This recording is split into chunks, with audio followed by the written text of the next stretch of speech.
मित्र हो, नमस्कार. आज डॉक्टर राजीव यशोद सर हे आपल्याला introduction to hypothesis testing and chi square test using SPSS या विषयावर डेमॉन्स्ट्रेट करणार आहेत. सर देवरुख शिक्षण प्रसारक मंडळाचे आठले सप्रे पित्रे महाविद्यालय देवरुख, स्वायत्त महाविद्यालय देवरुख आणि नागिनदास खांडवाला कॉलेज मुंबई या दोन्ही महाविद्यालयांच्या वतीने मी आपले या ठिकाणी सहर्ष स्वागत करतो. मला खात्री आहे की आपलं जे सादरीकरण असेल ते या सर्व सहभागी व्यक्तींना एक आदर्शवत आणि एक नवीन दिशा देणारं असं असणार आहे. मी अधिक वेळ न घेता आमच्या महाविद्यालयातील भूगोलशास्त्राच्या अध्यापिका तांबे मॅडम यांना विनंती करतो की त्यांनी डॉक्टर राजीव यशोद सर यांची अतिशय थोडक्यात ओळख करून द्यावी. Madam please. धन्यवाद सर. आदरणीय डॉक्टर सरदार पाटील सर, आजचे व्याख्याते डॉक्टर यशोद सर व कार्यशाळेसाठी जमलेले सर्व विद्यार्थी व संशोधक वर्ग सर्वांना नमस्कार. डॉक्टर राजीव यशोद सरांची ओळख करून द्यायची म्हणजे सर सध्या तळोबा नंदुरबार येथे असिस्टंट प्रोफेसर या पदावर कार्यरत आहेत. 49th महाराष्ट्र NCC बटालियनचे ते असोसिएट ऑफिसर म्हणून कार्यरत आहेत. सरांना 2023 मध्ये PhD अवॉर्ड झाली. 2 MRP प्रोजेक्टवर सध्या ते काम करीत आहेत. National level young research award सरांना मिळालेला आहे. एकूण 10 अकॅडमिक ट्रेनिंग प्रोग्राम त्यांनी अटेंड केलेले आहेत. तसेच 3 कॉन्फरन्स आणि वर्कशॉप सरांनी स्वतः ऑर्गनाइज केलेले आहेत. इस्रोच्या म्हणजे Indian Space Research Organisation Department of Space Dehradun याचे 5 ऑनलाईन सर्टिफिकेट कोर्स आणि कार्यशाळेमध्ये त्यांनी प्रत्यक्ष सहभाग नोंदवला आहे. आतापर्यंत 6 वेळा आविष्कारसाठी विद्यार्थ्यांना त्यांनी मार्गदर्शन देखील केलेले आहे. एकूण 16 इंटरनॅशनल जर्नल्स मध्ये पेपर प्रकाशित केलेले आहेत सरांनी. त्याचबरोबर 22 राष्ट्रीय व आंतरराष्ट्रीय कॉन्फरन्स सेमिनार मध्ये सरांनी पेपर प्रेझेंट केलेले आहेत. अशा ग्रेट पर्सनॅलिटीला ऐकण्याची संधी आज विद्यार्थ्यांना मिळणार आहे. तरी सर आपण आपलं प्रेझेंटेशन सुरू करायला हरकत नाही सर. थँक्यू. प्रथमतः सर्वांना नमस्कार.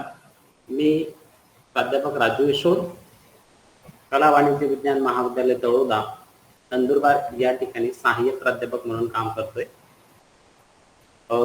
मला आपल्या फॅकल्टी डेव्हलपमेंट प्रोग्राम मध्ये सहभागी करून घेतलं त्याबद्दल मी सुरुवातीला डॉक्टर सरदार पाटील सरांचं मी मनापासून आभार व्यक्त करतो. सर, आपण सुरुवातीला ओळख करून देताना सांगितलं की introduction to hypothesis testing and chi square test ही SPSS च्या माध्यमातून मी इंट्रोड्यूस करणार आहे. परंतु मी जी काही या ठिकाणी एक छोटेखानी प्रेझेंटेशन सादर करणार आहे तर ते एक रिसर्च बेस्ड ॲनालिसिस जे काही आहे ते आपण रिसर्च मध्ये ऑब्जेक्टिव्ह कसे घ्यायचे, हायपोथेसिस कसे घ्यायचे, त्याला अंतिम स्वरूप जे काही आहे आपण त्याला रिझल्ट म्हणूया, कन्क्लुजन म्हणूया, त्यामध्ये स्काय स्क्वेअर टेस्टवर आपण त्याला कसं टेस्ट करायचं, कसं अनालाइज करायचं आणि आपलं जे काही संशोधन आहे त्याला मृत स्वरूप कसं द्यायचं, तर ते मी या PPTच्या माध्यमातून मी प्रेझेंट करणार आहे. आपण 7 टॉपिक जे काही आहेत यावर फोकस करणार आहोत. प्रथमतः आपण संशोधनामध्ये ऑब्जेक्टिव्ह कसे सेट करायचे, त्यानंतर हायपोथेसिस कसे घ्यायचे, रिसर्च मेथडॉलॉजी कशी घ्यायची, त्यानंतर डेटा कलेक्शन कसं करायचं, कुठल्या पद्धतीने जायचं.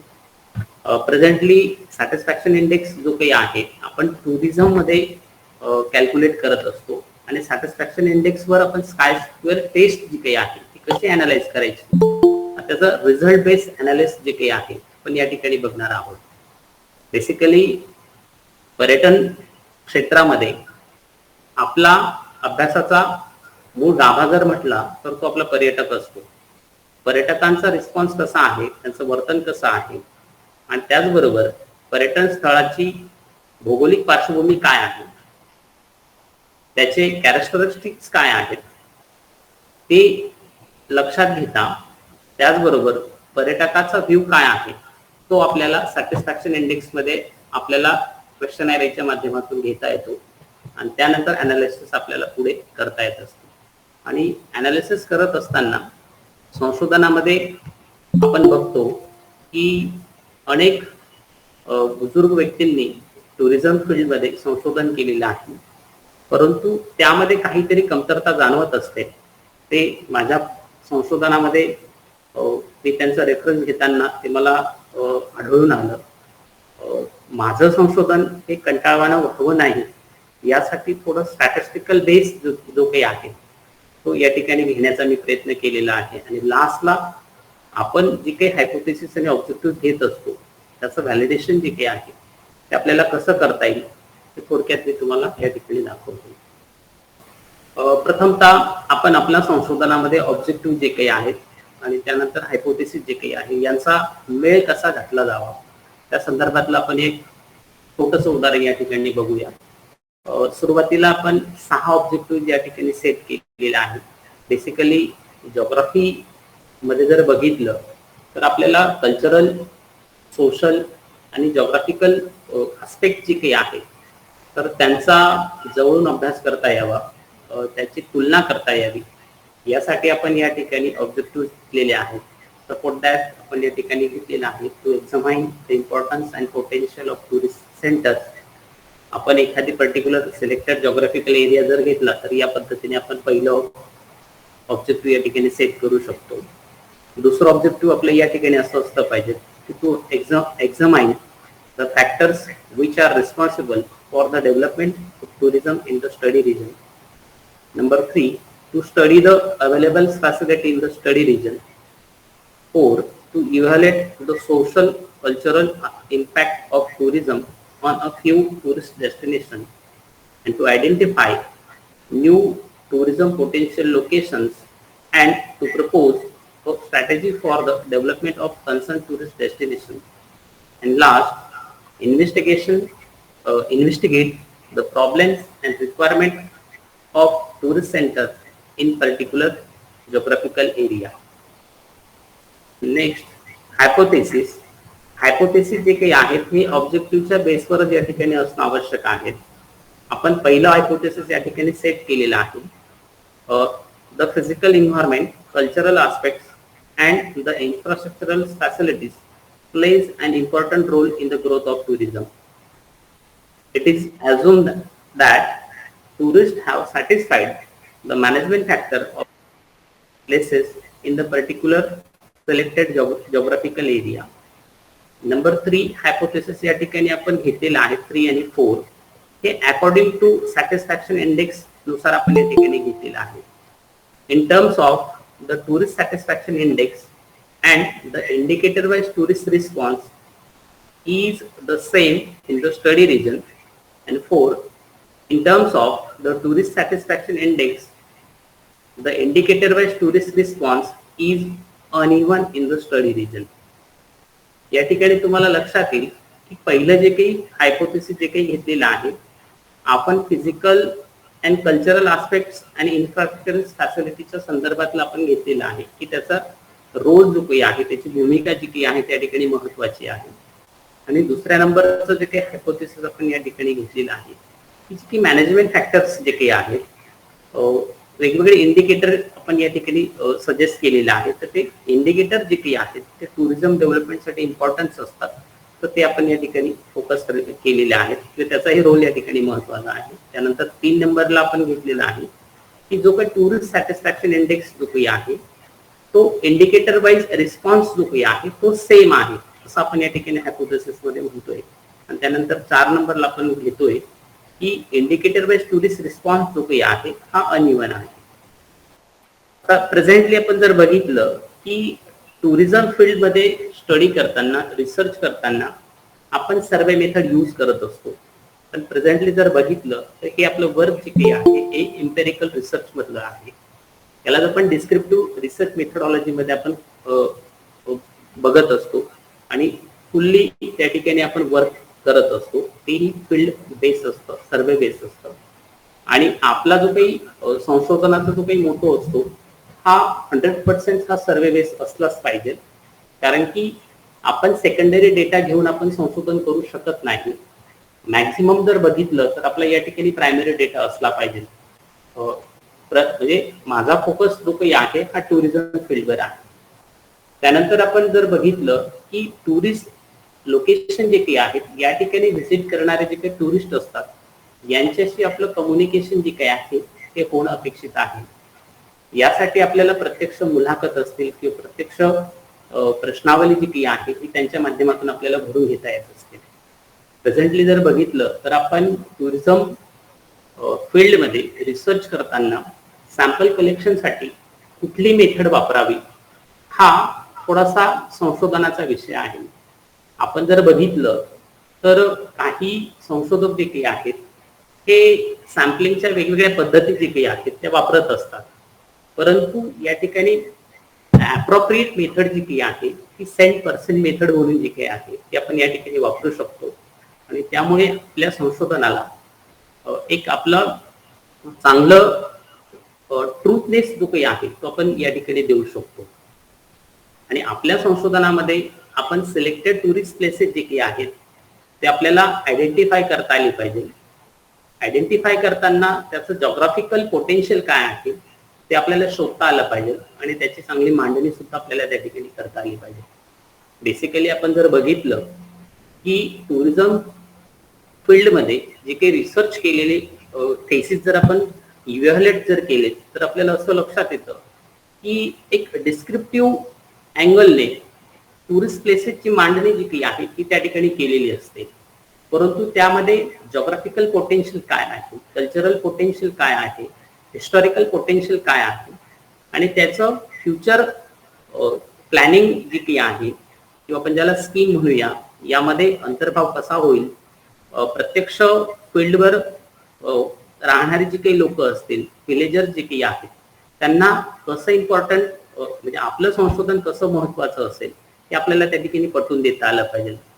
आणि यासाठी आपण एक प्रश्नावली जी काही आहे ती वेगवेगळ्या भागांमध्ये डिव्हाइड करून आपण विशिष्ट पद्धतीचे इंडिकेटर जे काही आहेत किंवा याला आपण मॅनेजमेंट फॅक्टर म्हणूया ते आपण सेट करून रिस्पॉन्स जो काही आहे तो आपण स्केल मध्ये घेऊ शकतो. तर या ठिकाणी मी 10 इंडिकेटर घेतलेले आहेत तर ते कसे आहेत ते पण आपण या ठिकाणी बघूया. बेसिकली आपण या ठिकाणी टुरिस्ट सॅटिस्फॅक्शन इंडेक्स जो काही आहे हा महत्वाचा भाग आहे आणि त्या महत्वाच्या भागावरच आपण या ठिकाणी फोकस करणार आहोत. या ठिकाणी हा एक फॉर्म्युला दिलेला आहे टुरिस्ट सॅटिस्फॅक्शन इंडेक्स कसा कॅल्क्युलेट करावा आणि त्याचं अनालिसिस जे काही आहे हे ग्राफिकल रिप्रेझेंटेशन कसं करता येईल ते पण आपण या ठिकाणी थोडक्यात बघूया. आता या ठिकाणी जर बघितलं तर ही 7 इंडिकेटर्स आहेत. आता ही 7 इंडिकेटर जर बघितलं तर ही सर्वसमावेशक 7 इंडिकेटर आहेत. ज्यामध्ये पहिला इंडिकेटर आपण दिलेला आहे अकोमोडेशन सेक्टर आहे. आता अकोमोडेशन सेक्टर म्हटलं तर याला आपण निवासाची व्यवस्था म्हणूया. आता टुरिस्ट प्लेसेस जे काही असतात त्याच्या आजूबाजूला कोणत्या पद्धतीची अकोमोडेशन व्यवस्था आहे, कारण की अकोमोडेशन फॅसिलिटी जी काही आहे ही पर्यटनाच्या विकासासाठी महत्वाची भूमिका त्या ठिकाणी निभावत असतं. म्हणून आपल्याला हा इंडिकेटर घेणं क्रमप्राप्त असतं. त्याचबरोबर अट्रॅक्शन सेक्टर म्हणून हा आपण या ठिकाणी फोकस केलेला आहे. बेसिकली अट्रॅक्शन म्हटलं तर जॉग्राफिकल अट्रॅक्शन असतं, कल्चरल अट्रॅक्शन असतं, हिस्टॉरिकल अट्रॅक्शन असतं, म्युझियम असतात, गॅलरीज असतात किंवा नॅशनल पार्क्स म्हणूया, wild life garden, heritage site वगैरे जे काही आहेत हे सर्व अट्रॅक्शन लोकेशन आहे. बेसिकली बघा आपण जॉग्राफीमध्ये पोटेन्शियल हा वर्ड यूज करत असतो. पोटेन्शियल म्हणजेच काय, अट्रॅक्टिव्हनेस. अट्रॅक्टिव्हनेस म्हणजे काय, जॉग्राफिकल अट्रॅक्टिव्हनेस जो काही आहे तो आपल्याला पर्यटनाच्या माध्यमातून जो काही आहे आपण त्या ठिकाणी पर्यटक म्हणून जात असतो आणि प्रत्यक्ष त्याचा आनंद जो काही आहे त्या ठिकाणी घेत असतो. कारण की अट्रॅक्शन सेक्टर जर राहिलं नसतं तर कुठलाही पर्यटक विशिष्ट स्थळाला भेट देऊ शकला नसता. जसं आपण जर बघितलं फॉरेन पर्यटक जे काही आहेत इझिली भारतामध्ये येत असतात, महाराष्ट्रामध्ये येत असतात, इव्हन दो ट्रायबल रिजन मध्ये सुद्धा व्हिजिट करत असतात. का? कारण की त्याचं एक अट्रॅक्शन असतं. नंबर 3 ला ट्रान्सपोर्टेशन सेक्टर घेतलेला आहे. पर्यटनामध्ये ट्रान्सपोर्टेशन सेक्टरचा महत्वाचा रोल असतो, ज्यामध्ये रेल्वे फॅसिलिटी असेल, रोड फॅसिलिटी असेल किंवा एअरलाईन्स फॅसिलिटी म्हणूया. आता जर प्रेझेंटली जर बघितलं तर थोडासा कल बदललेला आहे. आपण समुद्र पर्यटन जे काही आहे आपण बोटीच्या माध्यमाने म्हणूया किंवा हाऊस बोट म्हणूया, त्यांच्या माध्यमाने आपण त्या ठिकाणी करत असतो. आणि नवीन एक थीम जी काही आहे ती आपल्या समोर आलेली आहे, ज्याला आपण कारव्हान पार्क म्हणतो. कारव्हान पार्क म्हटलं की एक अशी लक्झरियस बस, त्यामध्ये सर्व फॅसिलिटी त्या ठिकाणी प्रोव्हाइड केली जाते. अशाच फॅसिलिटी ज्या टुरिस्ट प्लेसेसला असतील तर त्या ठिकाणी टुरिस्ट प्लेसच्या डेव्हलपमेंटसाठी एक चांगला वाव जो काही आहे त्या ठिकाणी असतो. म्हणून हा महत्वाचा इंडिकेटर या ठिकाणी आहे. त्याचबरोबर पर्यटनाच्या विकासामध्ये आपण ज्याला इन्फ्रास्ट्रक्चरल फॅसिलिटी म्हणूया त्या ठिकाणी अवेलेबल असणं आवश्यक आहे. त्याचबरोबर फूड फॅसिलिटी असतील, त्यानंतर पिण्याच्या पाण्याची व्यवस्था असेल, इलेक्ट्रिफिकेशन असेल किंवा पब्लिक कम्युनिकेशन फॅसिलिटीज असतील, शॉपिंग फॅसिलिटीज असतील किंवा गाईड्स फॅसिलिटीज म्हणूया, ह्या सर्व महत्वाच्या ज्या काही सुविधा ज्या काही आहेत त्या पर्यटनाच्या ठिकाणी किंवा त्याच्या प्रिमायसेस मध्ये म्हणूया किंवा त्याच्या सर्कमफेरस मध्ये फॅसिलिटी जर उपलब्ध असतील तर पर्यटन विकासाला त्या ठिकाणी चालना मिळत असते. त्याचबरोबर आपण 5वा फॅक्टर या ठिकाणी घेतलेला आहे एन्व्हायरमेंट. आता बेसिकली जर बघितलं तर आपल्याकडे वेगवेगळे सीझन्स असतात. जसं आपण म्हटलं तर समर सीझन आहे, विंटर सीझन आहे, रेनी सीझन आहे. तर या सीझन्स वाईज टुरिस्ट जो काही आहे त्याचा बिहेवियर जो काही आहे तो चेंज करत असतो आणि त्यानुसार तो सीझन वाईज वेगवेगळ्या लोकेशनला त्या ठिकाणी व्हिजिट करत असतो. आज जर बघितलं तर राजस्थान सारखा प्रदेश जो काही आहे हा डेझर्ट लँड सरफेस असतो, तरी सुद्धा त्या ठिकाणी पर्यटक व्हिजिट करत असतात. मान्सून सीझन मध्ये जर बघितलं तर महाबळेश्वर सारख्या ठिकाणी लोक व्हिजिट करत असतात. त्याचबरोबर विंटर सीझन मध्ये ज्या ठिकाणी स्नोफॉल होत असेल अशा ठिकाणी सुद्धा व्हिजिट करत असतात. म्हणजेच काय, एन्व्हायरमेंट फॅक्टर जो काही आहे हा इंडिकेटर जो काही आहे हा महत्वाचा इंडिकेटर आहे. त्याचबरोबर एन्व्हायरमेंट कसं आहे, तिथलं क्लीननेस कशी आहे याकडे सुद्धा लक्ष जे काही आहे त्या ठिकाणी आपल्याला वेधता येत असतं. त्याचबरोबर कॉस्ट फॅक्टर जो काही आहे हा सुद्धा इम्पॉर्टंट आहे. पर्यटन करत असताना आपल्याला खर्च किती येतो तेही आपल्याला या ठिकाणी बघणं अपेक्षित असतं. आणि त्याचबरोबर travel and destination organisation sector जे काही आहेत याचाही रोल त्या ठिकाणी महत्वाचा असतो. कारण की पर्यटन वाढीमध्ये जसं महाराष्ट्रामध्ये जर बघितलं तर महाराष्ट्र टुरिझम डेव्हलपमेंट कॉर्पोरेशन आहे, तर राष्ट्रीय लेवलला आपलं इंडियन टुरिझम डेव्हलपमेंट कॉर्पोरेशन आहे. आता ही जी काही कॉर्पोरेशन आहेत ही पर्यटन वाढीसाठी त्या ठिकाणी चालना देत असतं. याचंच एक बेस्ट एक्झाम्पल आपल्याला सांगता येईल IRCTC. IRCTCचं जर एक्झाम्पल जर बघितलं तर सर्वच फॅसिलिटीज ज्या काही आहेत आपल्याला एका पोर्टलवर त्या ठिकाणी उपलब्ध होत असतात. म्हणजे प्रत्यक्ष अप्रत्यक्षरित्या जर बघितलं तर ही 7 इंडिकेटर जी काही आहेत ही संशोधनामध्ये आपण जी काही क्वेश्चनरी आपण सेट करतो तर त्या क्वेश्चनरी मध्ये कुठेतरी अंतर्भूत झाली पाहिजे. तर तेव्हा खऱ्या अर्थाने आपल्या संशोधनाला एक चांगलं वेटेज जे काही आहे आपण त्या ठिकाणी देऊ शकतो आणि एक चांगला रिझल्ट जो काही आहे तो आपण पब्लिक समोर किंवा गव्हर्नमेंटला त्या ठिकाणी आपण देऊ शकतो. तर यासाठी आपण एक 7 इंडिकेटर जे काही आहेत हे 7 इंडिकेटर आपण घेतली पाहिजे असं नाही, या व्यतिरिक्त इंडिकेटर पण आपण घेऊ शकतो. परंतु ही 7 इंडिकेटर जी काही आहेत ही महत्वाची आहेत. ही 7 इंडिकेटर बरोबर आपण अधिक इंडिकेटर पण त्या ठिकाणी ऍड करू शकतो. सपोज दॅट आपण या ठिकाणी दाखवलेलं आहे एक रिसर्च माझ्या नजरेखालून गेलेला आहे, ज्यामध्ये अकोमोडेशन आहे, ट्रॅव्हल आहे, darshan, town, food, water, self service, personal safety, local village. आता या ठिकाणी जर बघितलं तर ही 8 इंडिकेटर दाखवलेली आहेत. आता ही 8 इंडिकेटर आणि आपण जी काही बाकीची इंडिकेटर जी बघितली तर याच्यामध्ये ताळमेळ आपल्याला दिसत नाही. म्हणजे संशोधनामध्ये आपल्याला जो काही ट्रुथनेस जो काही आहे किंवा सत्य दिशादर्शक माहिती जी काही आहे ती आपल्याला म्हणजे घेता येत नाही आणि त्याचे रिझल्ट जे काही आहेत ते आपली चुकण्याची शक्यता असते. एक एक्झाम्पल मी म्हणून तुम्हाला दाखवलं. त्याचबरोबर या ठिकाणी 8 इंडिकेटर दाखवलेले आहेत. आता ही 8 इंडिकेटर वेगवेगळ्या पद्धतीचे आहेत. आता आपण तिकडे जी 7 इंडिकेटर बघितले त्याच्या बरोबरच सिमिलर इंडिकेटर आहेत, पण काही अंशी त्या ठिकाणी थोडीशी कमतरता आपल्याला जाणवते.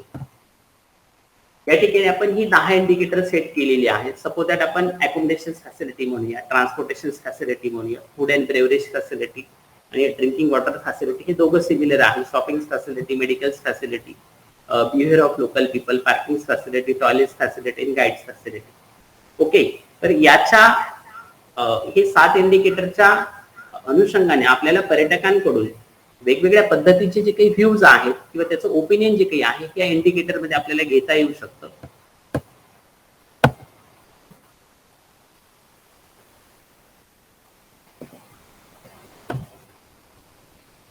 सपोज दॅट आपण या ठिकाणी सॅम्पलिंग प्लॅन आपण दाखवलेला आहे की एक सिलेक्टेड विलेजेस जे काही आहेत एक जोग्राफिकल एरिया मधले, तर त्याला आपण स्कॅटर्ड फॉर्मिंग मध्ये सेंट% मेथडने आपण 227 रिस्पॉन्डंट जे काही आहेत यांचं ओपिनियन जे काही आहे पण या ठिकाणी लक्षात घेतलेलं आहे. आता या ठिकाणी ही जी काही स्लाइड जी काही आहे ही डायरेक्ट काय दिसते आपल्याला सॅटिस्फॅक्शन इंडेक्सची. पण आपण सॅटिस्फॅक्शन इंडेक्स कसा कॅल्क्युलेट करायचा यासाठी आपण प्रत्यक्ष कॅल्क्युलेशन कसं करायचं त्यावर आपण जाऊया.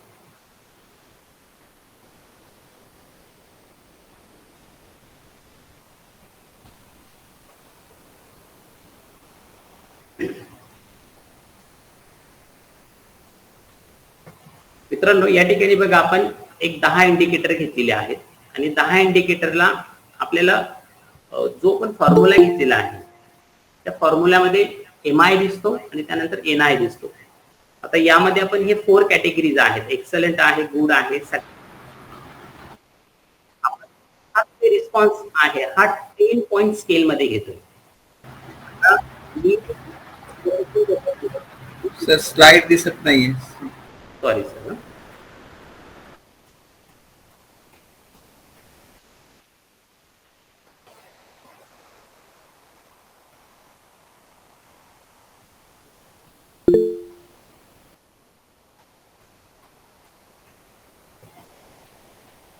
ओके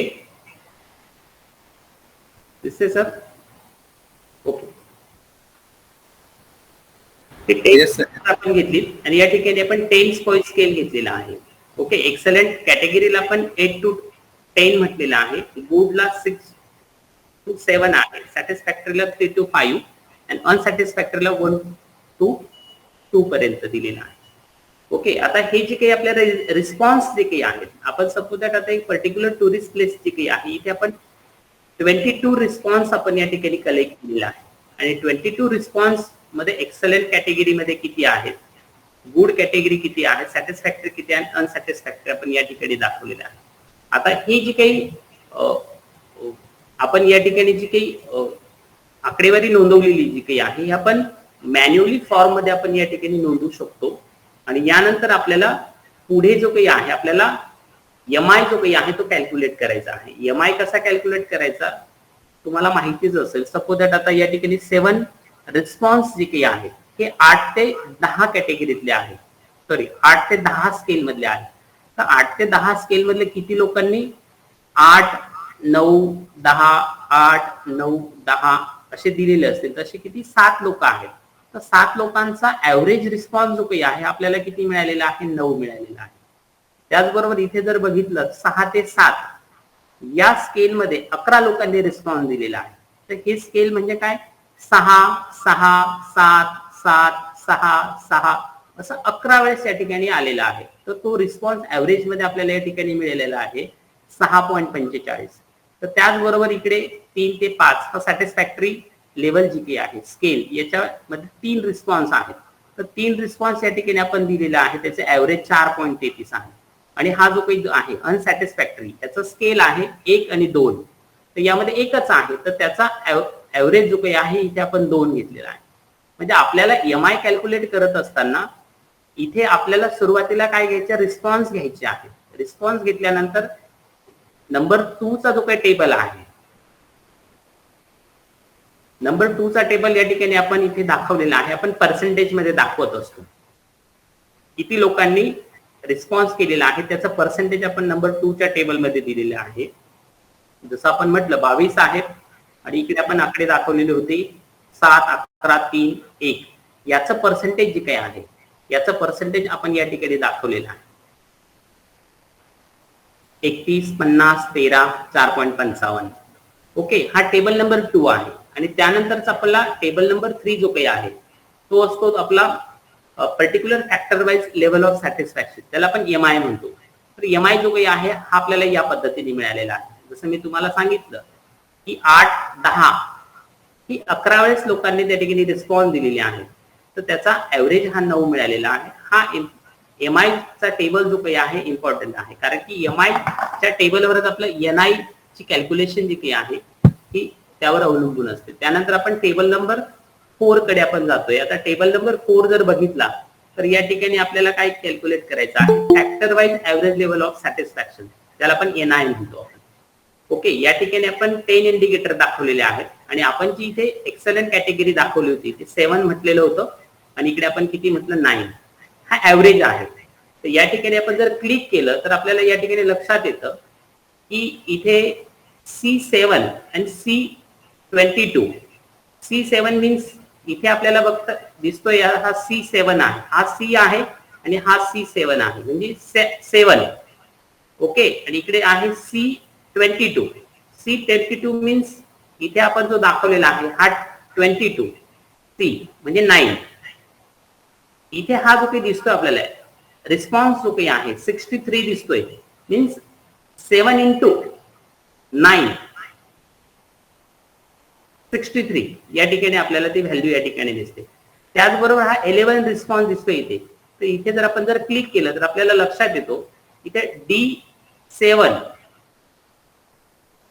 into D22 दिसतोय. ओके, D7 म्हटलं तर 11 आहे.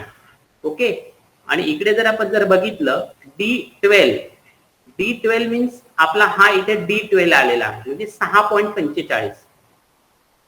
म्हणजे हे हा जो काही रिस्पॉन्स जो काही आहे हा आपला 11 into हा 6.45 अशी आकडेवारी या ठिकाणी आपल्याला दिसते.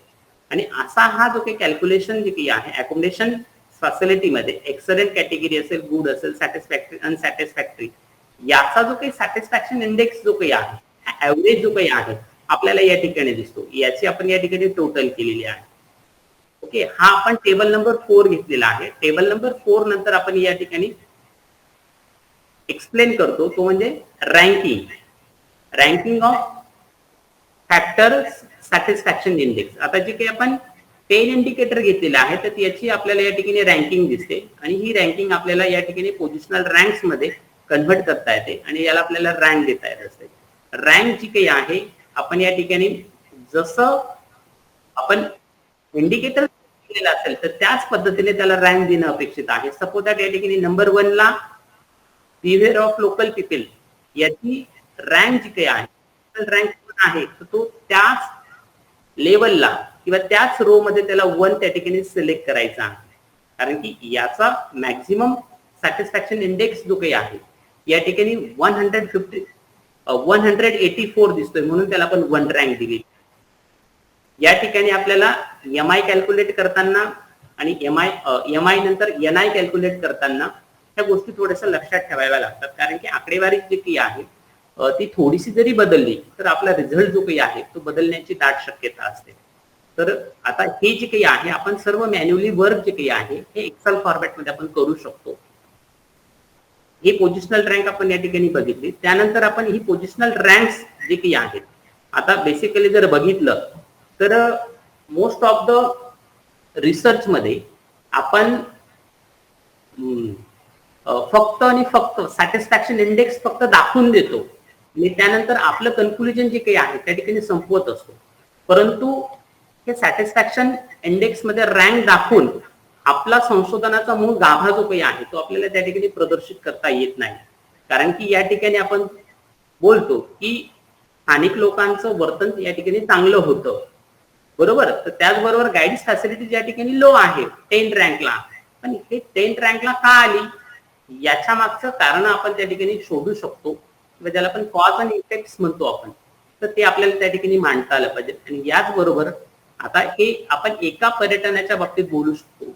असं जर समजा आपण 10, 15, 20 पर्यटन स्थळ जर आपण एकाच वेळेस जर आपण अनालाइज करत असू किंवा त्यावर संशोधन करत असू, तर तेव्हा आपल्याला पर्टिक्युलर जॉग्राफिकल एरिया जो काही आहे किंवा पर्टिक्युलर डिस्ट्रिक्ट जो काही आहे त्यामध्ये कोणतं पर्यटन स्थळ विकसित झालेलं आहे किंवा कोणतं विकासाच्या मार्गावर आहे किंवा कोणतं मागासलेलं आहे ते आपल्याला थ्रू आउट ह्या आकडेवरून सांगता येत नाही. तर यासाठी आपल्याला सॅटिस्फॅक्शन इंडेक्स वरून आपल्याला स्काय स्क्वेअर टेस्ट जी काही आहे ती आपल्याला या ठिकाणी टेस्ट करता येऊ शकते आणि त्यावरून एक आपण चांगला रिझल्ट जो काही आहे, जसं आपण हायपोथेसिस सेट करताना ऍक्सेप्टेड आणि रिजेक्टेड म्हणत असतो, तर हे टुरिस्ट प्लेस आपल्या हायपोथेसिसला ऍक्सेप्ट झालं की रिजेक्ट झालं हे आपल्याला त्या ठिकाणी मांडता येत असतं.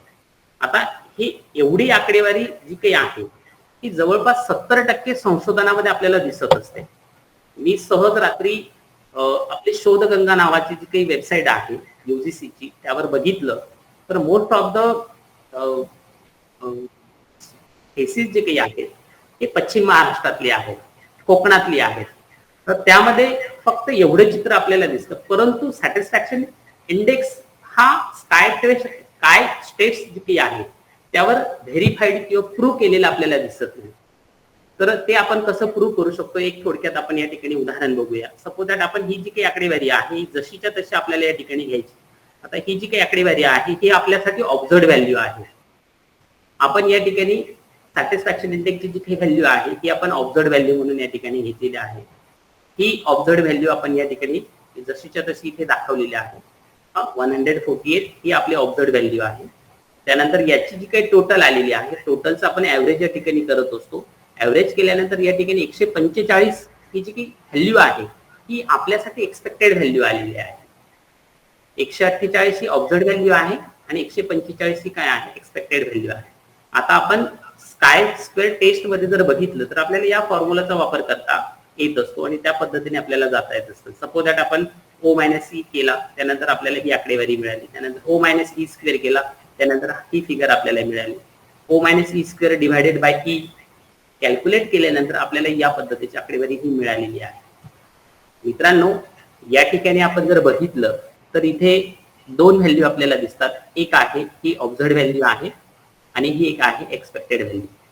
आता बेसिकली आपण विद्यार्थ्यांना स्काय स्क्वेअर टेस्ट शिकवत असतो क्लासमध्ये, तर आपण ही एक्झाम्पल सहज घेत असतो.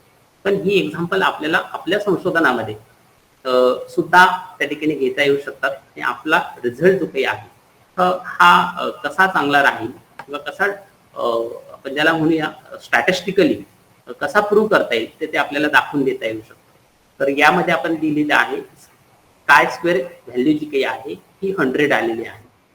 100 जर म्हटलं तर आपण या ठिकाणी हायपोथेसिस टेस्ट करताना आपण 2 लेव्हलला आपण हायपोथेसिस टेस्ट करत असतो. सपोज दॅट आता या ठिकाणी 10 इंडिकेटर घेतलेले आहेत तर याचा number of degree of freedom बघत असताना 10-1 करून आपण या ठिकाणी 9 येतो आणि याचं जी काही प्रॉबिलिटी व्हॅल्यू जी काही आहे ती आपल्याला या ठिकाणी सिग्निफिकन्स लेवल जी काही आहे 0.05 ला 16 आहे आणि 0.1% ला 21 आहे. आता इथे 16 आणि 21 पेक्षा ही व्हॅल्यू कशी दिसते आपल्याला मोठी दिसते. म्हणजे याचा अर्थ काय की ही व्हॅल्यू जी काही आहे स्काय स्क्वेअर व्हॅल्यू जी काही आहे ह्या व्हॅल्यू पेक्षा काय आलेली आहे मोठी आलेली आहे. मीन्स इथे आपण रिझल्ट दिलेला आहे की sky square calculated value is 100 more than the sky square critical value. The critical sky square value is 16 at the significance level of 0.5 and 21 at the level of 0.1.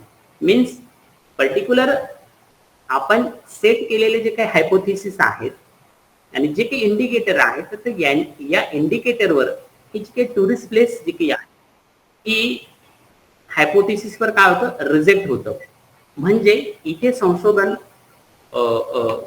इथे आपल्याला टुरिस्ट प्लेसच्या विकासासाठी काय करता येऊ शकतं ते आपल्याला फोकस करता येऊ शकतं. सपोज दॅट या ठिकाणी आपण बघितलं की गाईड्स फॅसिलिटी ह्या प्लेसला नाही तर आपण गाईड्स फॅसिलिटी प्रोव्हाइड करू शकतो किंवा टॉयलेट फॅसिलिटी नाही तर आपण ते प्रोव्हाइड करू शकतो. म्हणजे इथे आपल्याला काय करता येऊ शकतं, रिस्पॉन्स वाढवता येऊ शकतो. रिस्पॉन्स जर वाढवला तर इथे आपल्या स्काय स्क्वेअर व्हॅल्यू जी काही आहे ती आपल्याला कमी करता येऊ शकते. म्हणजेच काय की आपल्याला पर्यटन स्थळाच्या विकासाच्या दृष्टीने एक आपल्याला एक चांगला प्लान जो काही आहे तो गव्हर्नमेंटला त्या ठिकाणी सजेस्ट करता येऊ शकतो. म्हणजेच या ठिकाणी आपण ज्याला कॉज अँड इफेक्ट्स म्हणतो आपण तो आपल्याला या ठिकाणी चांगल्या पद्धतीने मांडता येऊ शकतो. एक एक्झाम्पल आपण या ठिकाणी दाखवलेलं आहे. त्याचनंतर आपण याला ग्राफिकल रिप्रेझेंटेशन मध्ये पण घेऊन जाऊ शकतो. असं वेगवेगळ्या अँगलने आपण वेगवेगळी जी काही टुरिस्ट प्लेसेस जे काही आहेत तर त्या टुरिस्ट प्लेसेसचं आपण कॅल्क्युलेशन याच पद्धतीने मॅन्युअली करू शकतो. मित्रांनो, मला सांगायला आनंद होईल कारण की आपण जेव्हा काम करत असतो तेव्हा आपण यंत्रावर अवलंबून असतो, परंतु मॅन्युअली जेव्हा तुम्ही पेन आणि कागद घेऊन बसतात आणि प्रत्यक्ष ज्यावेळेस तुम्ही सॉल्व्ह करत असतात आणि त्यावेळेस उत्तर तुमचं बरोबर येत असेल तर तेव्हा समाधान हे जास्त त्या ठिकाणी असतं. कारण की आपण याला ट्रायल आणि एरर मध्ये परत परत त्याला काय करत असतो, सोडवण्याचा प्रयत्न करत असतो आणि या ठिकाणी आपला रिझल्ट जो काही आहे हा बरोबर आहे की नाही हा परत परत त्या ठिकाणी बघत असतो. या ठिकाणी फक्त आपल्याला सुरुवातीला एक फॉर्म्युला जे काही आहे या ठिकाणी या पद्धतीने सेट करून घ्यावे लागतं. सपोज दॅट आपण या ठिकाणी इंटू ऍड केलेला आहे, काही ठिकाणी डिव्हायडेड आपण ऍड केलेला आहे. तर या पद्धतीने आपण एक्सेल शीट जर सेट करून घेतली तर आपल्या रिझल्ट मध्ये फक्त तुम्हाला सॅटिस्फॅक्शन इंडेक्सची जी काही व्हॅल्यू आहे ती फक्त त्या ठिकाणी टाकायची आहे किंवा टुरिस्टचा रिस्पॉन्स कसा आहे तो त्या ठिकाणी तुम्हाला टाकायचा आहे. त्याचबरोबर पर्सेंटेज मध्ये कसं आलेलं आहे तर ते पण तुम्हाला त्या ठिकाणी दाखवता येऊ शकतं. आता SPSS नावाचं जे काही सॉफ्टवेअर आहे यामध्ये 100% अॅक्युरसी आहे, परंतु ती अॅक्युरसी कशी आहे ती आपल्याला प्रूव्ह करता येत नाही किंवा त्याला चेक करता येत नाही. कारण की मॅन्युअली आपण त्या ठिकाणी चेक करू शकतो. मॅन्युअली चेक करत असताना एक सर्वात मोठं समाधान जे काही आहे त्या ठिकाणी आपल्याला असतं. या ठिकाणी आपली डिपेंडन्सी जी काही आहे ती तेवढी नसते. तर असं या ठिकाणी वेगवेगळे टुरिस्ट प्लेसेसचे आपण कॅल्क्युलेशन या ठिकाणी केलेलं आहे. सपोज दॅट या ठिकाणी प्रकाशा, सारंगखेडा, उनबदेव, पांडवजी लेणी आता हे माझ्या संशोधनातली टुरिस्ट प्लेसेस होती आणि त्यामध्ये काही टुरिस्ट प्लेसेस जे काही सपोज दॅट आता सारंगखेडा नावाचं एक टुरिस्ट प्लेस जे काही आहे याला पण ग्लोबल हॉर्स मार्केट म्हटलं जातं. नंदुरबार जिल्ह्यातलं प्लेस आहे आणि ग्लोबल विलेज आहे. भारतातलं 5व्या क्रमांकाचं एक सर्वात मोठा हॉर्स बाजार म्हणूया, ज्याला आपण चेतक फेस्टिवल म्हणतो त्या नावाने प्रसिद्ध आहे. तर या ठिकाणी रिस्पॉन्स जो काही आहे आपल्याला 47 मिळालेला आहे स्काय स्क्वेअर व्हॅल्यू मध्ये. तर म्हणजेच काय इथे सुद्धा फॅसिलिटी जे काही आहेत त्या काय आहेत कमीत कमी आहे. कारण की सारंगखेडा हे प्लेस जे काही आहे हे रिलिजियस टुरिस्ट प्लेस आहे आणि रिलिजियस टुरिस्ट प्लेसला वर्षातून एक वेळेस त्या ठिकाणी यात्रा भरत असते किंवा मार्केट त्या ठिकाणी लागत असतं. त्यावेळेस टेम्पररी फॅसिलिटी जे काही आहे त्या प्रोव्हाइड केल्या जात असतात. पर्यटक जो काही आहे थ्रू आउट इयर जो काही आहे या ठिकाणी व्हिजिट करत नाही. म्हणजेच according to tourist satisfaction index इथे जर बघितलं तर स्काय स्क्वेअर व्हॅल्यू जी काही आहे या ठिकाणी जास्त दिसते. त्याचबरोबर या ठिकाणी उनबदेव म्हणून एक लोकेशन मी घेतलेलं आहे.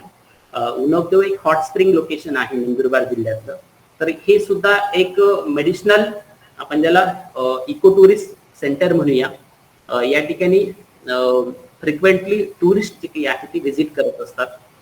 बाथिंगसाठी म्हणूया किंवा गरम पाण्याचा झरा आहे किंवा त्या ठिकाणी टेम्पल आहे म्हणून त्या ठिकाणी पर्यटक येत असतात. तर इथे सुद्धा जर बघितलं तर स्काय स्क्वेअर व्हॅल्यू जी काही आहे ही 38 आलेली आहे. आता 38 म्हणजेच काय आहे, आपण जी काही टेबल व्हॅल्यू घेतलेली आहे प्रॉबॅबिलिटी व्हॅल्यू जी काही आहे 16 आणि 21 याच्यापेक्षा ही व्हॅल्यू कशी दिसते आपल्याला जास्त दिसते. म्हणजे इथे सुद्धा हायपोथेसिस काय होतो आपला रिजेक्ट होतो. त्यानंतर एक शहादा तालुक्यातलं एक लोकेशन आहे ज्याला पांडवजी लेणी म्हटलं जातं. जसं अजिंठा आणि एलोराच्या जे काही लेण्या आहेत तर त्याच लेण्यांसारखी सिमिलर लेण्या जे काही आहेत ज्याला आपण जैन लेण्या ज्या काही म्हणतो आपण तीर्थंकर लेणी जी काही आहे ती शहादा तालुक्यामध्ये आहे. तर या ठिकाणी भारतभरातील पर्यटक जे काही आहे ती येत असतात आणि आज जर बघितलं तर जैन समुदाय जो काही आहे हा मोठ्या प्रमाणात त्या ठिकाणी वर्शिप करत असतो, त्या ठिकाणी ध्यानधारणा करत असतो. यामुळे या पर्यटन स्थळाच्या विकासाकडे एक चांगलं लक्ष दिलं गेलं, म्हणून 10 इंडिकेटर जे काही आहे, तर ते 10 इंडिकेटरचा जो काही रिस्पॉन्स आहे हा थोडासा वेगळा आपल्याला या ठिकाणी आलेला दिसतो. इथे बघा, ते फक्त स्काय स्क्वेअर व्हॅल्यू जी काही आहे ही 9 आहे. आपण जो हायपोथेसिस सेट केलेला आहे किंवा जे काही इंडिकेटर घेतलेले आहेत, तर या इंडिकेटरवर आपल्याला स्काय स्क्वेअर व्हॅल्यू जी काही आहे ती सॅटिस्फॅक्शन इंडेक्स आणि स्काय स्क्वेअर व्हॅल्यू याची तुलना आपल्याला त्या ठिकाणी करता येते. म्हणजे इथे जर बघितलं तर ही जी काही व्हॅल्यू आहे 16 आणि 21 याच्यापेक्षा ही व्हॅल्यू काय आहे, कमी आहे. म्हणजे काय, हायपोथेसिसवर हे टुरिस्ट प्लेस काय होतं, ऍक्सेप्ट होतं. त्याच पद्धतीने महाराष्ट्रातलं दुसऱ्या क्रमांकाचं थंड हवेचं ठिकाण तोरणमाळ कडे बघितलं जात असतं. महाबळेश्वर नंतर तोरणमाळचं नाव घेतलं जात असतं. आता महाबळेश्वर हे एक चांगलं विकसित पर्यटन स्थळ आहे. त्या मानाने तोरणमाळ जर बघितलं, एक ट्रायबल रिजन मधलं किंवा आयसोलेटेड रिजन मधलं एक टुरिस्ट प्लेस आहे. इथे सुद्धा ह्या फॅसिलिटीज कमी आहेत, म्हणून टुरिस्ट रिस्पॉन्स जो काही आहे त्याला आपण सॅटिस्फॅक्शन इंडेक्स म्हणूया, तर तो सुद्धा या ठिकाणी अनइव्हन दिसतो.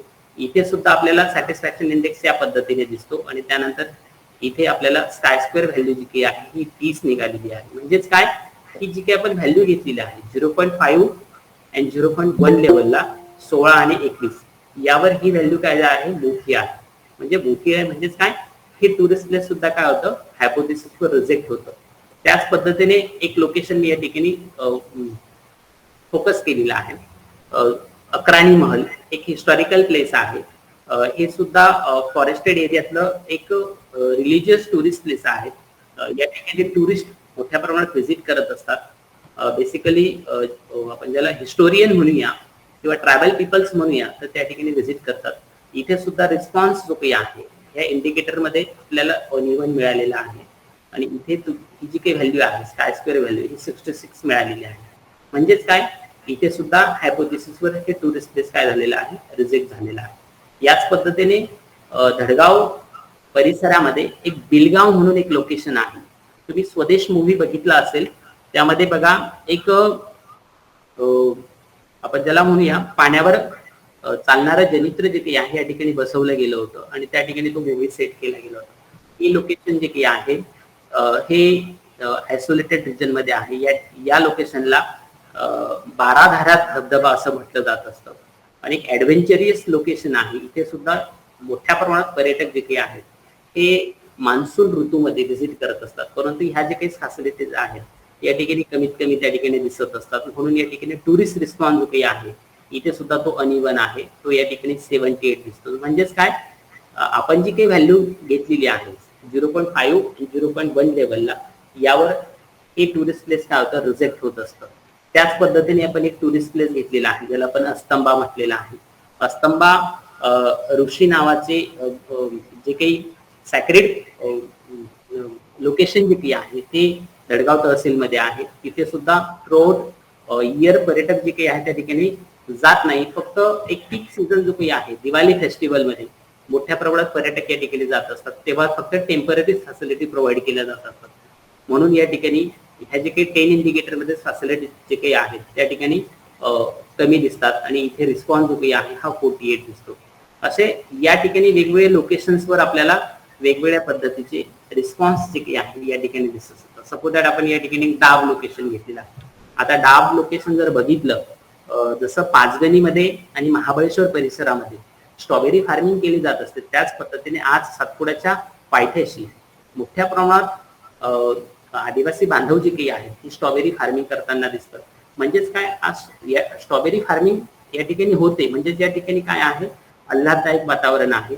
म्हणजेच काय, मोठ्या प्रमाणात पर्यटक जे काही आहे या ठिकाणी व्हिजिट करत असतात. त्याचबरोबर डाब लोकेशन जे काही आहे एक रिलिजियस प्लेस आहे आणि रिलिजियस प्लेस असल्यामुळे थ्रूआउट इयर जे काही आहे पर्यटक या ठिकाणी येत असतात आणि हे जे काही 10 इंडिकेटर मधल्या जे काही फॅसिलिटी ज्या काही आहेत हे इझिली या ठिकाणी अवेलेबल आहेत आणि हे अक्कलकोट आणि तळोदा तहसीलचं जवळचं प्लेस आहे, म्हणून ह्या फॅसिलिटी त्या ठिकाणी उपलब्ध आहेत. म्हणजेच इथे जो काही सॅटिस्फॅक्शन इंडेक्स जो काही आहे हा थोडासा आपल्याला वेगळा दिसेल. इथे आपल्याला स्काय स्क्वेअर व्हॅल्यू जी काही आहे ही 4 दिसते. म्हणजेच काय, जी आपण व्हॅल्यू म्हणतो आपण 16 आणि 21 यावर ही स्काय स्क्वेअर व्हॅल्यू जी काही आहे त्या ठिकाणी ऍक्सेप्टेड होत असते. त्याचबरोबर एक लोकेशन मी घेतलं होतं म्हणजे कुंडलेश्वर, एक हॉट स्प्रिंग लोकेशन आहे. तहसील प्लेसच्या अगदी एक 12 ते 15 किलोमीटरच्या अंतरावर हे प्लेस आहे आणि इथे एक चांगल्या पद्धतीच्या अकोमोडेशन फॅसिलिटी आहे, ट्रान्सपोर्टेशन फॅसिलिटीज आहेत.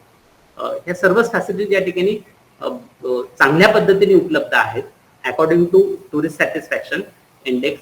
तर त्यामुळे इथे सुद्धा व्हॅल्यू जी काही आहे ही 15 आहे. म्हणजेच काय, आपण या ठिकाणी सॅटिस्फॅक्शन इंडेक्स कॅल्क्युलेट करत असताना आपल्याला सर्व पद्धतीने रिस्पॉन्स जो काही आहे हा कशा पद्धतीने आहे तो आपल्याला या ठिकाणी अंतर्भूत करता आला पाहिजे आणि त्यानंतर आपल्याला ते प्लेस कसं आहे तर त्यावर आपल्याला एक चांगलं आपण वर्णन म्हणूया किंवा इंटरप्रिटेशन म्हणूया त्या ठिकाणी आपल्याला करता येऊ शकतं आणि हे प्लेस सुद्धा या ठिकाणी हायपोथेसिसवर ऍक्सेप्टेड झालेलं आहे. त्याचबरोबर वाल्हेरी नावाचं एक प्लेस आहे तळोद्याच्या अगदी जवळचं. त्या ठिकाणी मान्सून सीझन मध्ये वॉटरफॉल आहे. वॉटरफॉल ज्या ठिकाणी असतो त्या ठिकाणी मोठ्या प्रमाणात पर्यटक व्हिजिट करत असतात, परंतु ह्याच फॅसिलिटीज त्या ठिकाणी उपलब्ध नसतात. सीझनली ह्याच फॅसिलिटीज उपलब्ध असतात. म्हणजेच काय, इथे सुद्धा ही व्हॅल्यू काय दिसते आपल्याला, स्काय स्क्वेअर व्हॅल्यू ही मॅक्झिमम दिसते. त्याच पद्धतीने एक लोकेशन मी घेतलं होतं, एक रावला पाणी म्हणून. मित्रांनो, आपल्याला जालियनवाला बाग हत्याकांड माहिती आहे, त्याच पद्धतीचं नंदुरबार शहरामध्ये शिरीष कुमार यांचं इंग्रजांकडून गोळ्या घालून त्या ठिकाणी हत्या करण्यात आली होती असं आपल्याला माहिती आहे. त्याच पद्धतीने 1942ला हा नंदुरबारचा इन्सिडेंट आहे. त्यानंतर 1943ला आदिवासी बांधवांवर जसं रावला पाणी, जसं जालियनवाला बाग परिसरामध्ये जशा गोळ्या घडल्या गेल्या होत्या, जसं हत्याकांड घडवलं गेलं होतं, त्याच पद्धतीचं हत्याकांड जे काही आहे नंदुरबार जिल्ह्यामध्ये या लोकेशनला घडलेलं आहे. याचे फुटप्रिंट्स जे काही आहेत आजही सातपुड्याच्या पायथ्याशी डोंगराच्या कपारींमध्ये, दगडांमध्ये आजही त्या ठिकाणी बुलेट्सचे फुट मार्क्स जे काही आहेत त्या ठिकाणी दिसतात, जसं जालियनवाला बागला दिसतात त्या पद्धतीने. तर त्यामुळे या ठिकाणी मोठ्या प्रमाणात एक आपण ज्याला फॉलोअर्स म्हणूया, संत रामदास महाराज आणि संत गुलाब महाराज नंदुरबार मधले संत आहेत, तर त्यांच्यावर तो हल्ला झाला होता. म्हणून त्यांचे जे की फॉलोअर्स आहेत मोठ्या प्रमाणात त्या ठिकाणी व्हिजिट करतात. परंतु हे लोकेशन जर बघितलं थोडंसं इनऍक्सेसेबल आहे, हिली एरियामध्ये आहे, तर त्या ठिकाणी ह्याच फॅसिलिटीज सहजासहजी उपलब्ध झालेल्या आपल्याला दिसत नाही. म्हणून या ठिकाणी सॅटिस्फॅक्शन इंडेक्स जो काही आहे, जो स्काय स्क्वेअर व्हॅल्यू जो काही आहे हा मोर दॅन 100 दिसतो. म्हणजेच काय, ह्या फॅसिलिटीची तिथे मोठ्या प्रमाणात कमतरता आहे आणि जो आपण हायपोथेसिस सेट केलेला आहे तर त्यावर हे टुरिस्ट प्लेस सुद्धा काय होतं, रिजेक्ट होतं. म्हणजे एकंदर आपल्याला असं सांगता येतं, कारण की आपण 10-15 टुरिस्ट प्लेसेस घेत असतो तेव्हा काही ठिकाणी आपल्याला ऍक्सेप्टेड मध्ये हायपोथेसिस मिळेल आणि काही ठिकाणी आपल्याला रिजेक्टेड मध्ये हायपोथेसिस मिळत असतो. तर आपल्या संशोधनामध्ये ऍक्सेप्टेड आणि रिजेक्टेड अशा दोघं प्रकारची लोकेशन जी काही आहे ती इनअपेक्षित आहेत. तर तेव्हा खऱ्या अर्थाने ते संशोधन आपलं योग्य मार्गाने आहे तर ते आपल्याला त्या ठिकाणी सांगता येऊ शकतं. आणि ज्या ठिकाणी फॅसिलिटी नाही तर त्या ठिकाणी आपल्याला इम्प्रूव्ह करता येईल. इम्प्रूव्हमेंट करण्यासाठी गव्हर्नमेंटला आपण कोणत्या पद्धतीचे सजेशन्स आपण देऊ शकतो तर या माध्यमाने आपल्याला त्या ठिकाणी सांगता येऊ शकतं. बेसिकली आपण फक्त सॅटिस्फॅक्शन इंडेक्स म्हणजे हा एवढा टेबलवर आपण या ठिकाणी इंटरप्रिटेशन करू शकत नाही. आता एवढ्यावर आपल्याला हे टुरिस्ट प्लेस ऍक्सेप्टेड आहे की रिजेक्टेड आहे हे आपल्याला बोलता येईल किंवा सांगता येईल. आता मी सुरुवातीलाच बोललो की पश्चिम महाराष्ट्रामध्ये आणि कोकणामध्ये जास्तीत जास्त पर्यटन स्थळं आहेत. त्याचबरोबर पुणे रिजन मध्ये पर्यटन स्थळ आहेत, सातारा रिजन मध्ये पर्यटन स्थळ आहेत, कोल्हापूर रिजन मध्ये पर्यटन स्थळ आहेत. तर त्या भागामध्ये जेवढे काही संशोधन झालेले आहेत त्या सर्व संशोधनामध्ये फक्त आपल्याला एवढाच एक टेबल दिसतो. म्हणजेच काय की ट्रुथनेस जो काही आहे तो थोडासा आपल्याला या ठिकाणी कमी दिसतो. म्हणजेच ऍक्सेप्टेड आपण जी काही ठरवलेली जी काही हायपोथेसिस आहेत ती ऍक्सेप्टेड आहेत की रिजेक्टेड आहेत तर ती आपल्याला त्या ठिकाणी स्टॅटिस्टिकली बेस आपल्याला सांगता येत नाही. बेसिकली आपण जिओग्राफीमध्ये डिस्क्रिप्टिव्ह मेथड वापरत असतो. डिस्क्रिप्टिव्ह म्हणजे काय, सरळ सरळ वर्णन करून टाकायचं. म्हणजे स्टॅटिस्टिकली अनालिसिसने आपल्याला त्या ठिकाणी थोडंसं इव्हॅल्युएट करता आलं पाहिजे. तर एवढं मी या ठिकाणी सांगू शकतो. मॅन्युअली फॉर्म मध्ये मी एक या पद्धतीची क्वेश्चनरी सेट केली. दिसतंय का? आपण बघा या पद्धतीने क्वेश्चनरी वेगवेगळ्या फॉर्म मध्ये घेऊ शकतो. आता बेसिकली जर बघितलं तर SPSS मध्ये सुद्धा आपल्याला क्वेश्चनरी सेट करता येऊ शकते. प्रश्नांचं जे स्वरूप आहे ते बरोबर त्या ठिकाणी असेंडिंग असलं पाहिजे. आपण आजपर्यंत मॅन्युअली फॉर्म मध्ये आपण क्वेश्चनरी जी काही आहे ती घेत असतो. आता मॅन्युअली मध्ये जर बघितलं तर जनरल इन्फॉर्मेशन जी काय आहे या पद्धतीने आपल्याला घेता येऊ शकते. याचं पण आपल्याला अनालिसिस करता येतं. त्यानंतर नेचर ऑफ एक्सपेंडिचर जे काही आहे त्याचं पण आपल्याला अनालिसिस करता येऊ शकतं. आणि त्यानंतर आपण जी काही ही मेन पॉइंट जो काही आहे आपला हा सॅटिस्फॅक्शन इंडेक्सचा जो काही पार्ट आहे हा पार्ट इम्पॉर्टंट आहे. बेसिकली जर बघितलं तर आपल्याला ह्या पार्टवर पाहिजे तेवढा फोकस झालेला दिसत नाही. फक्त आणि फक्त काही संशोधनामध्ये मी जर बघितलं तर त्यामध्ये फक्त पर्सेंटेज त्याच्या पलीकडे दुसरं काही दिसत नाही. जो काही रिस्पॉन्स आहे तो पर्सेंटेज मध्ये दाखवलेला आहे. आणि त्यानंतर सॅटिस्फॅक्शन इंडेक्स कोणत्या पद्धतीने कॅल्क्युलेट केलेला आहे तर ते प्रॉपर वेने किंवा प्रॉपर मेथडने त्याचा रिझल्ट जो काही आहे तो आपल्याला त्या ठिकाणी दिसत नाही. त्यानंतर आपल्याला कसे कसे प्रॉब्लेम्स येतात आपण त्या ठिकाणी ओपिनियन्स जे काही आहेत 1 सेंटेन्स मध्ये त्या ठिकाणी घेऊ शकतो. त्यानंतर दुसऱ्या पद्धतीने अकोमोडेशन फॅसिलिटीज काय आहेत या पद्धतीने आपल्याला तो रिस्पॉन्स कलेक्ट करता येऊ शकतो. त्यानंतर आपण ट्रान्सपोर्टेशन फॅसिलिटीज कशा आहेत तोही रिस्पॉन्स आपल्याला क्वेश्चनरी थ्रू घेता येऊ शकतो. त्यानंतर शॉप्सच्या संदर्भातली इन्फॉर्मेशन जी काही आहे ती आपल्याला या पद्धतीने घेता येऊ शकते. त्यानंतर लोकल पीपल्सचा ॲटिट्यूड कसा आहे किंवा तिथे कशा पद्धतीचे लोक आहेत किंवा त्यांचे रिक्वायरमेंट्स काय आहेत तर त्या पण आपल्याला या ठिकाणी घेता येऊ शकतात. त्यानंतर पर्टिक्युलर टुरिस्ट प्लेस जी काही आहे त्यामध्ये पोटेन्शियलिटी काय आहे तर ती पण आपल्याला ह्या क्वेश्चनरी थ्रू लोकांच्या व्ह्यूने आपल्याला त्या ठिकाणी जाणून घेता येऊ शकते. तर अशा या पद्धतीने ही आपण क्वेश्चनरी जी काही आहे ही 5 ते 6 कॅटेगरीमध्ये आपल्याला या ठिकाणी रिस्पॉन्स जो काही आहे तो घेऊन आपल्याला कॅल्क्युलेट करता येऊ शकतो. आता हाच रिस्पॉन्स आपण जर बघितला सुरुवातीपासून जर बघितलं तर आपण मॅन्युअली या ठिकाणी आपण सर्व कॅल्क्युलेशन केलेली आहेत. एव्हरी टुरिस्ट प्लेसेसच्या फाईल्स या ठिकाणी दिसतात. म्हणजे काय आपल्याला मॅन्युअली वर्क करत असताना आपण कुठे चुकतो हे आपल्याला सर्व या ठिकाणी सहज त्या ठिकाणी प्रूव्ह करता येऊ शकतं. सपोज दॅट आपण इथे पर्सेंटेज वगैरे घेतलेले आहेत, कास्ट वाईज घेतलेला आहे, त्यानंतर मॅरिड अनमॅरिड एज्युकेशन ही सर्व इन्फॉर्मेशन जी काही आहे सर्व मॅन्युअली आपण या ठिकाणी घेतली. त्यानंतर आपण इथे हा सॅटिस्फॅक्शनचा हा मेन पॉइंट आहे तर इथे आपण फोकस करतो. आता हे सर्व रिस्पॉन्स जे काही आहे आपण पर्सेंटेज मध्ये घेतो आणि त्यानंतर आपल्याला टेबलमध्ये तिकडे कन्वर्ट करताना इझी त्या ठिकाणी होते. तर थोडंसं हे जर वर्क बघितलं तर थोडंसं हेक्टिक आहे, वेळ खाऊ आहे, परंतु हे काम करत असताना आपल्याला एक चांगलं समाधान त्या ठिकाणी मिळत असतं आणि आपल्याला प्रूव्ह करता येत असतं. अशी सर्व इन्फॉर्मेशन जी काही आहे थ्रू एक्सेल आपण या ठिकाणी सॅटिस्फॅक्शन इंडेक्स जो काही आहे तो आपण सहज त्या ठिकाणी काय-स्क्वेअर टेस्टला प्रूव्ह करू शकतो आणि आपला रिझल्ट जो काही आहे तो चांगल्या पद्धतीने आपण त्या ठिकाणी दाखवू शकतो. सपोज दॅट आपण एक सुरुवातीचं जे काही टुरिस्ट प्लेस बघितलं ज्याला आपण म्हटलं प्रकाशा एक रिलिजियस टुरिस्ट प्लेस आहे. आता ही सॅटिस्फॅक्शन इंडेक्स ची व्हॅल्यू दिसते आपल्याला, पोझिशनल रँक्स आहे. ओके. आणि त्यानंतर जो आपण स्काय-स्क्वेअर व्हॅल्यू जी काही आहे ती कशी आली काय आली तर त्याचा आपण हा ग्राफ दिलेला आहे. म्हणजे की एव्हरी टुरिस्ट प्लेसला तुम्हाला या पद्धतीने ग्राफिकल रिप्रेझेंटेशन करता येतं आणि पर्टिक्युलर टुरिस्ट प्लेस जे काही आहे ओके पर्टिक्युलर टुरिस्ट प्लेस वर हायपोथेसिस ऍक्सेप्ट होतो की रिजेक्ट होतो ते आपल्याला थ्रू ग्राफिकल रिप्रेझेंटेशन दाखवतात. प्रकाश आहे रिजेक्टेड आहे. त्याच पद्धतीने दुसरं जे टुरिस्ट प्लेस आहे हॉर्स बाजार ज्याला आपण सारंगखेडा म्हणतो, ग्लोबल विलेज म्हणतो आपण, हे सुद्धा रिजेक्टेड आहे हायपोथेसिसवर. त्याच पद्धतीने one of the hot spring हे सुद्धा रिजेक्टेड आहे. त्याच पद्धतीने पांडव जिल्ह्याने हे जे काही टुरिस्ट प्लेस जे काही आहे शहादा तहसील हेडक्वार्टर पासून अगदी 5 ते 6 किलोमीटर अंतरावर हे लोकेशन आहे. म्हणजे काय तहसील प्लेसला सर्व फॅसिलिटीज अवेलेबल आहेत आणि जैन कम्युनिटी जी काही आहे किंवा जैन फॉलोअर्स म्हणूया या ठिकाणी मोठ्या प्रमाणात त्या ठिकाणी सेवा करत असतात. आणि इझिली हे टुरिस्ट प्लेस जे काही आहे हे डेव्हलप झालेलं दिसतं. म्हणजेच काय, आपण ठरवलेले जे काही हायपोथिसिस आहेत किंवा ठरवलेले जे काही इंडिकेटर आहेत यावर हे टुरिस्ट प्लेस काय होतं, ऍक्सेप्टेड होतं. त्याच पद्धतीने आपण नेक्स्ट टुरिस्ट प्लेस घेतलेला आहे तोरणमाळ. तोरणमाळ आपल्याला सर्वांना माहिती आहे.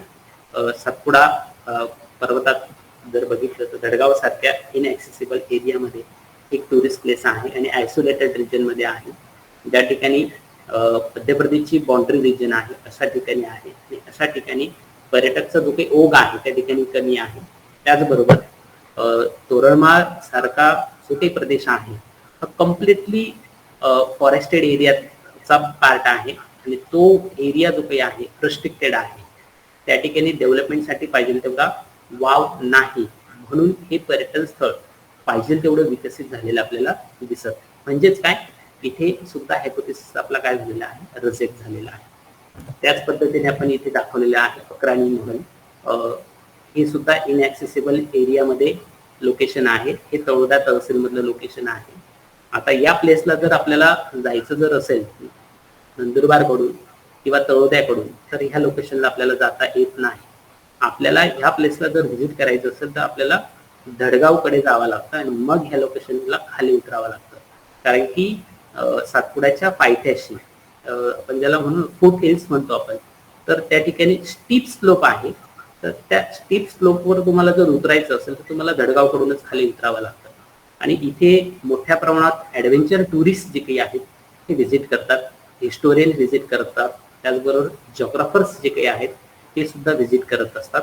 आणि बेसिकली अक्राणी महल जर म्हटलं तर अक्राणी महल रिजन मध्ये आजही त्या ठिकाणी आपण ज्याला ऐतिहासिक वस्तू ज्या काही म्हणतो, ज्याला आपण नाणी म्हणूया, त्या आजही त्या ठिकाणी सापडतात.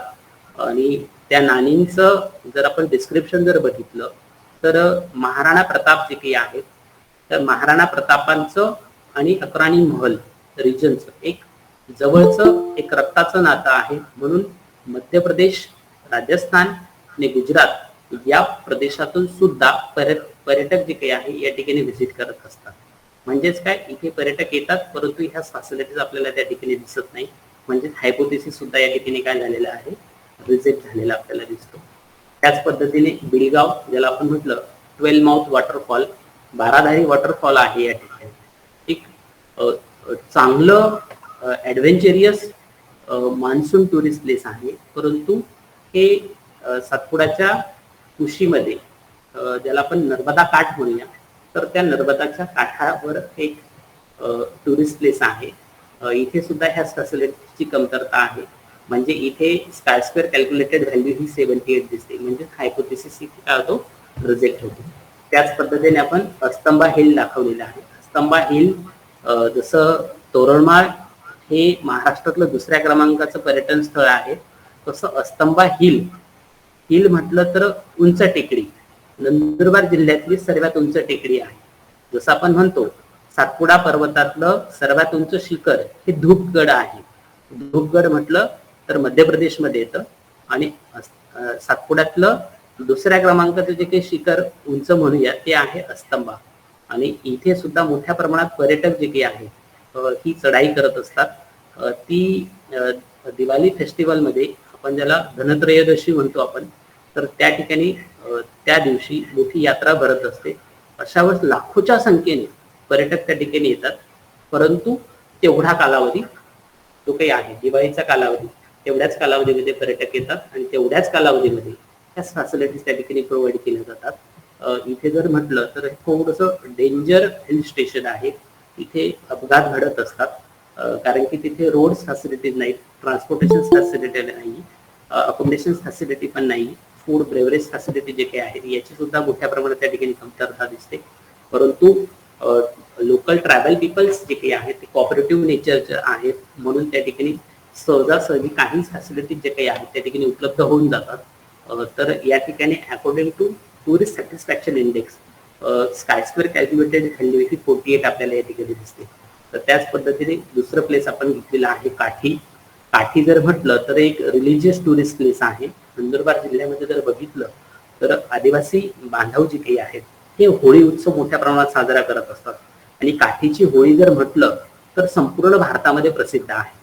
आणि या ठिकाणी गुजरात, मध्य प्रदेश, राजस्थान आणि एंटायर महाराष्ट्र म्हणूया, तर इथली जी काही आदिवासी बांधव जे काही आहेत किंवा झारखंड, छत्तीसगड सारख्या रिजन मधून सुद्धा आदिवासी बांधव जे काही आहेत ती राजवाडी होली फेस्टिवल सेलिब्रेट करण्यासाठी येत असतात.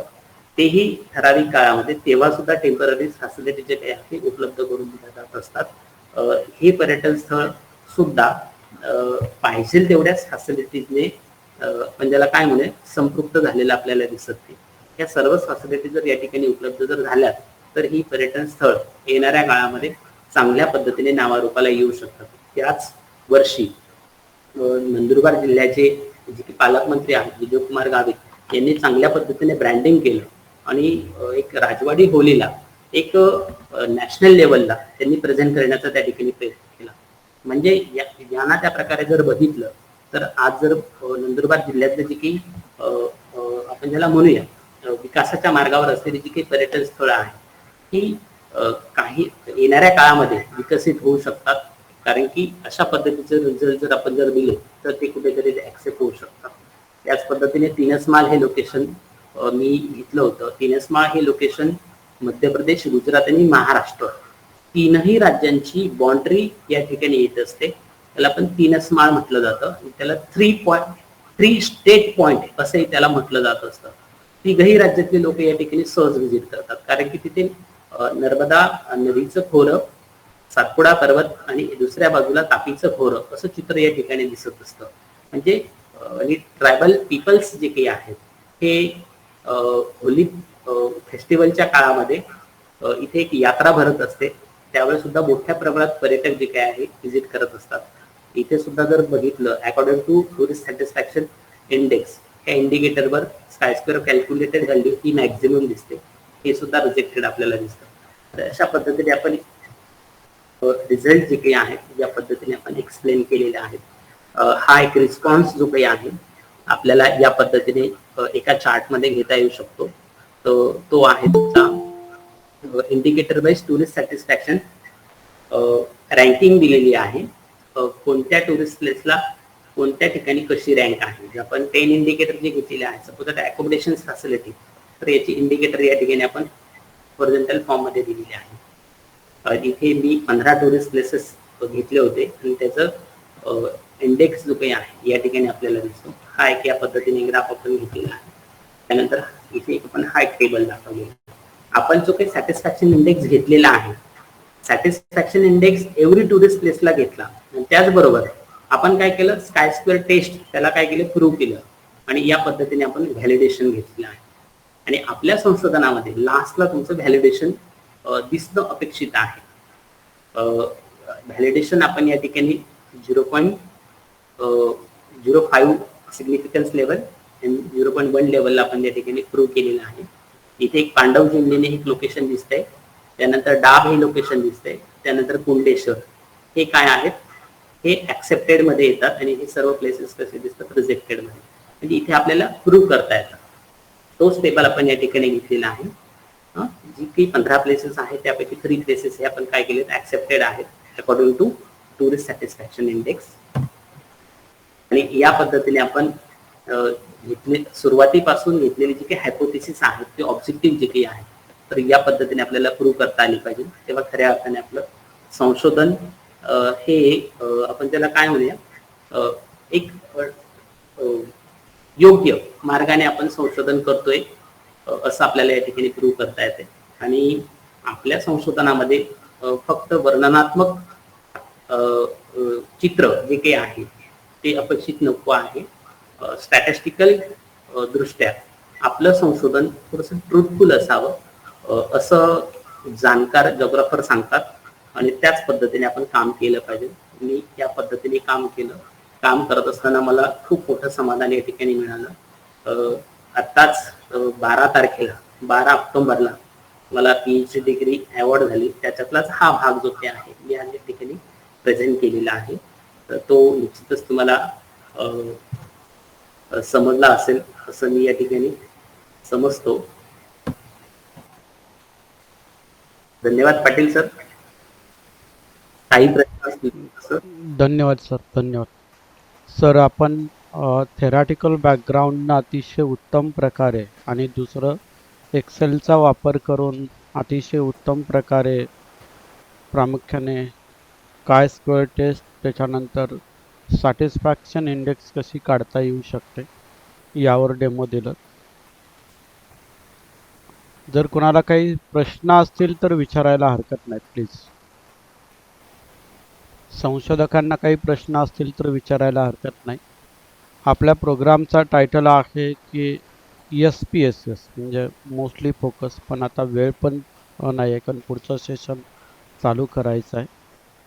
मी असं समजतो की सरांनी आज पायाभरणी केलेली आहे अतिशय उत्तम प्रकारे आणि या पायाभरणीचा आधार घेऊन मी स्वतः 31 तारखेला नल हायपोथेसिस मांडणी त्याचं SPSSच्या माध्यमातून टेस्टिंग, कारण एक्सेलमध्ये करत असताना त्याला ऑब्झर्व्ड फ्रिक्वेन्सी, एक्सपेक्टेड फ्रिक्वेन्सी, त्याचा मायनस, म्हणजे थोडक्यात जे आपण मॅन्युअली पूर्वी करत होतो तर ते वेगवेगळे इक्वेशन्स देऊन एक्सेलमध्ये कसं करायचं त्याची अतिशय उत्तम मांडणी सरांनी केलेली आहे. ज्यांच्याकडे SPSS हे सॉफ्टवेअर नाही आहे तर त्यांच्यासाठी सरांची मांडणी खऱ्या अर्थाने एक दिशादर्शक आहे असं मी थोडक्यात म्हणेन. सरांनी केलेलं काम देखील अतिशय उत्तम आहे, त्यासाठी सर अभिनंदनास पात्र आहेत असंही मी म्हणतो. पण आपला फोकस हा SPSSवर आहे, त्याच्यामुळे हा जो हायपोथेसिस टेस्टिंग आणि त्याच्यानंतर हाऊ टू इंटरप्रिट म्हणजे टेस्टिंग करणं काही फार अवघड नाही आहे. त्याला काय फक्त पॅरामीटर सिलेक्ट केले, dependent parameter, independent parameter select केला, काय स्क्वेअर टेस्ट, कोरिलेशन हे पॅरामीटर घेतले की SPSS आपल्याला व्हॅल्यूज कॅल्क्युलेट करून देतं.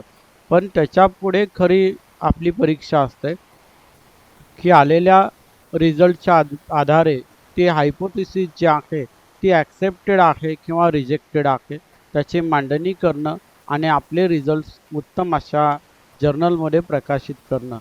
तर मी सर्वांना कळित करू इच्छितो की त्याची मांडणी 31 तारखेच्या सेशननंतर अतिशय थोडक्यामध्ये, कारण याच्या मांडणीसाठी हार्डली अर्धा तास मोर दॅन सफिशियंट, तर त्याची मांडणी मी स्वतः करेन. आजच्या सरांच्या सादरीकरणाला अनुसरून तुमचे जर काही प्रश्न असतील तर कृपया विचारायला हरकत नाही प्लीज. वैशाली मॅडम आपला हात वर दिसतोय, प्लीज विचारा. Good evening sir. सरांचं सेशन खूप छान झालं. कारण मी पण माझ्या PhDच्या याच्यामध्ये हे वापरलेलं आहे.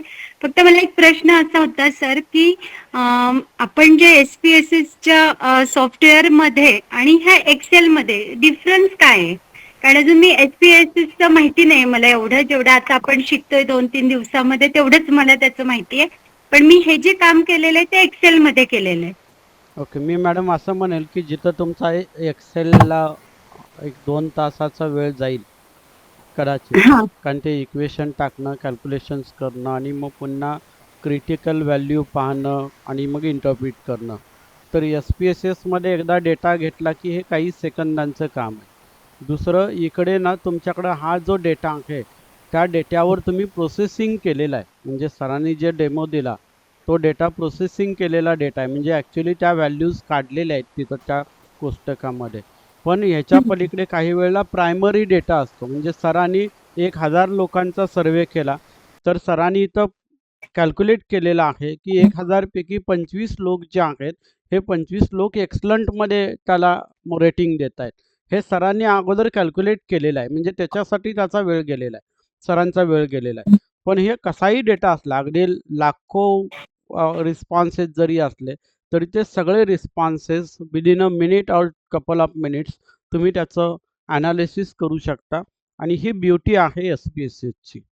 त्याच्यामुळे तुम्ही, मला असं वाटतं की आपण त्याच्यावर 31 तारखेला बोलू. जर 31 तारखेचं सेशन लांबलं असं वाटलं तर मी तुमच्यासाठी खास 1 तारखेला देखील सेशन ठेवेन आणि त्याची मांडणी मी स्वतः करेन.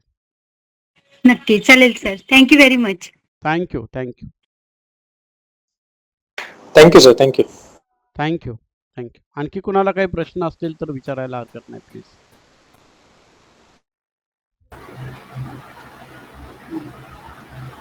देवेकर सर. हा सर, मला सरांना एक विनंती होती. सरांनी ती PPT अतिशय उत्कृष्ट केली आहे सर ती पीपीटी शेअर होऊ शकते का आम्हाला? येस सर, काय हरकत नाही. थँक्यू. येस अतिशय सर. उत्कृष्ट पीपीटी आहे सर. आणि येस. डेटाचं एक कॅल्क्युलेशन जे केले ना तुम्ही सर एक्सेल मध्ये, ते सुद्धा जरी एखादं जरी कॅल्क्युलेशनची डेटा शीट जरी आम्हाला शेअर केली तर अतिशय त्याचा फायदा होईल आम्हाला आमच्या रिसर्च वर्कसाठी सुद्धा. ओके. एक मार्गदर्शक असेल, पीपीटीचं पीडीएफ देखील करायला हरकत नाही तुम्ही, येस सर, येस. ॲनिमेशन्स नसतील तर. आणि एक्सेल शीटचा एखादा एक द्या, म्हणजे ते सगळ्यांची मी गुगल क्लासरूमला शेअर करेन आणि तो एक वेगळा अनुभव असेल. कारण का टायटल जरी SPSC असला तरी एक वेगळा भाग आज खऱ्या अर्थाने शिकायला मिळाला असं मी म्हणेन. अतिशय छान, म्हणजे एक म्हणजे Yes. हे सॅटिस्फॅक्शन इंडेक्स वगैरे हे मी फक्त ऐकलं होतं आणि मला तर वापरायचंच आहे माझ्या याच्यामध्ये पुढे भविष्यामध्ये. पण हे जे तुमचा तो डेटा शीट मध्ये जे केलं एक्सेल मध्ये वर, ते अतिशय उत्कृष्ट, म्हणजे सहजासहजी समजेल एखाद्याला समोर असं आहे. त्याच्यामुळे जर एक त्याच्यातली एखादा डेटा शीट जरी तुम्ही आम्हाला शेअर केलं तरी आम्हाला त्याचा फायदा होईल sir. Please sir. Yes sir, काय हरकत नाही.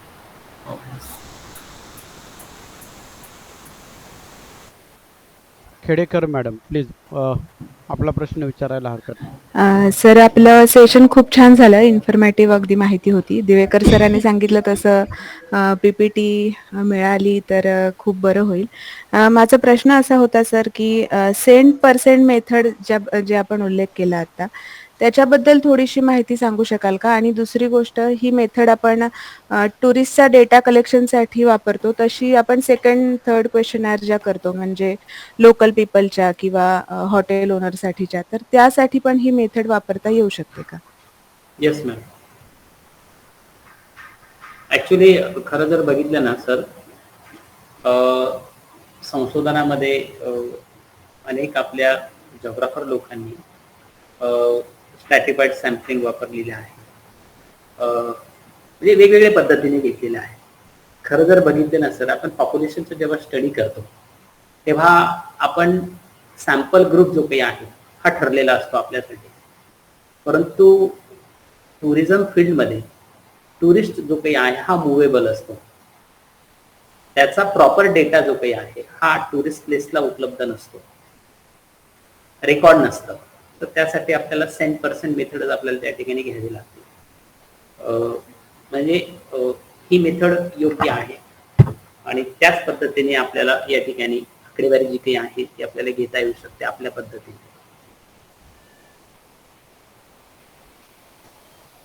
Thank you sir, thank you. मला आशा आहे की आणखी कुणाचे काही प्रश्न नसतील. डॉक्टर योगिनी दास्ताने मॅडम आपल्याला SPSCच्या पुढच्या भागावर डेमॉन्स्ट्रेट करणार आहेत.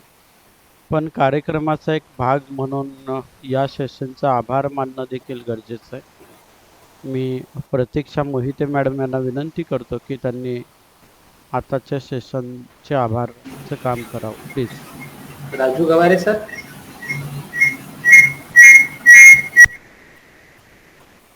सर बोला सर. हा, काही डाऊट्स असतील तर बघा. सर एकदम एक्सलेंट झालेलं आहे आणि खूप खूप अभिनंदन.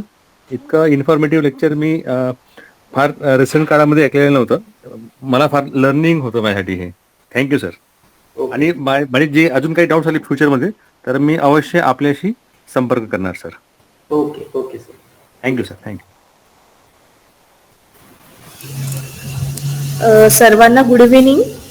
खरं तर आता पाटील सर म्हणाल्याप्रमाणे यशोद सरांनी खूप चांगल्या पद्धतीने आपल्याला अगदी बेसपासून या काय स्क्वेअर टेस्टची माहिती जी आहे ही अतिशय उत्तम प्रकारे आपल्याला सादरीकरण केलं आणि खूप चांगल्या पद्धतीने आपल्याला समजून सांगितलं. अर्थात सरांनी स्वतःच्या वेळातला वेळ काढून आम्हाला मार्गदर्शन केलं व त्यासाठी मी सरांचं देवरुख शिक्षण प्रसारक मंडळाचे आटले सप्रे पित्रे स्वायत्त महाविद्यालयाच्या वतीने आभार मानते. त्याचबरोबर या कार्यशाळेसाठी उपस्थित असणारे सर्व विद्यार्थी तसेच प्राध्यापक वृंद या सर्वांनीही अतिशय लक्ष देऊन हा कार्यक्रम किंवा ही कार्यशाळा जी आहे कार्यशाळेचा लाभ घेतला आणि त्याच्यातून प्रत्येकालाच काहीतरी शिकायला मिळतंय. तर ह्या शिक्षणाचा उपयोग प्रत्येक जण आपल्या संशोधन कार्यामध्ये वापर करेल अशी मी आशा व्यक्त करते आणि सर्वांचं एक पुन्हा एकदा महाविद्यालयाच्या वतीने आभार मानते आणि हे पहिलं सत्र जे आहे हे संपलं असे जाहीर करते.